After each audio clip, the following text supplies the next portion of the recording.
রাজনীতির সমীকরণ বদলে যায় বারে বারে, ঠিক তেমনই ঘটলো বীরভূমের জেলা কোর কমিটিতে।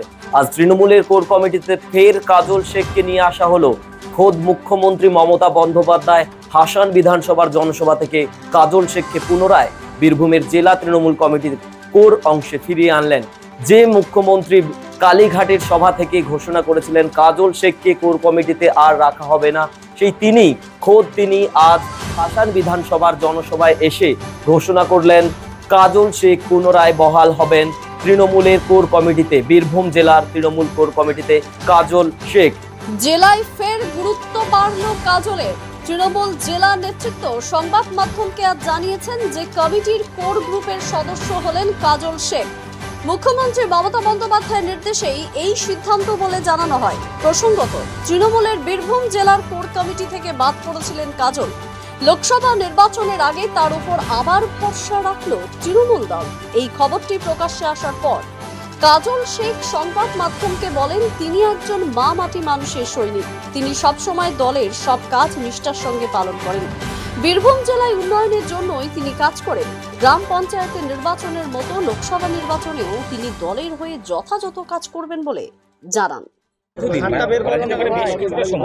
কোর কমিটি থেকে বাদ দেওয়া হয়েছিল, আবার সেই কোর কমিটিতে স্বয়ং মমতা বন্দ্যোপাধ্যায় ফিরে নেন, কি বলবেন এই বিষয়ে? দেখুন, ব্যাপারটা হচ্ছে, আমি একজন মামাটি মানুষের সৈনিক, মমতা বন্দ্যোপাধ্যায়ের অনুগত নির্ভীক সৈনিক হিসেবে মনে করি। দল যখন যে দায়িত্ব দিয়েছে সেই দায়িত্ব নিষ্ঠার সঙ্গে সততার সঙ্গে পালন করেছি। এটা পালন করাই আমার ধর্ম বলে মনে করি। কারণ বীরভূম জেলা উন্নয়নের স্বার্থে দিদি আমাকে বীরভূম জেলা সভাধিপতি আসনে করে বসিয়েছেন।